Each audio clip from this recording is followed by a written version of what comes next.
বরং এর বিপরীতে লাইলাতুল কদরে সারা বছরের ভাগ্য নির্ধারণ হওয়ার বিষয়টি কোরআনের আলোকে দ্বারা একেবারে স্পষ্ট। সূরা দুখান আয়াত নম্বর 3 এবং 4 আল্লাহ সুবহানাহু ওয়া তাআলা বলেছেন, ইন্না আনজালনাহু ফি লাইলাতিন মুবারাকাহ, নিশ্চয় আমি কোরআনকে একটি বরকতময় রাতে নাজিল করেছি। ইন্না কুন্না মুনজিলিন, আল্লাহ সুবহানাহু ওয়া তাআলা বলছেন তিনি এই কোরআনকে অবতীর্ণকারী, তিনি অবতীর্ণ করেছেন এই কোরআনকে একটি বরকতময় রাতে। আর যে বরকতময় রাতে কোরআন নাজিল করেছেন আল্লাহ তাআলা, সেই বরকতময় রাতের নাম কি? লাইলাতুল কদর। কারণ আরেক আয়াত বলছে ইন্না আনজালনাহু ফি লাইলাতুল কদর, এখানে ইঙ্গিতে বলেছেন আর এক জায়গায় স্পষ্ট করেছেন।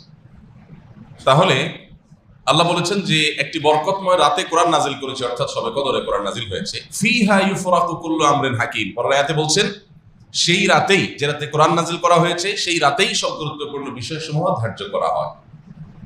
পরিষ্কার একেবারে যে মানুষের ভাগ্য নির্ধারণ হয়ে থাকে লাইলাতুল কদরে, এবং জমহুর বা বেশিরভাগ উলামাদের ইমামদের মতো এটাই যে লাইলাতুল কদরে মানুষের ভাগ্য ঠিক হয়ে থাকে।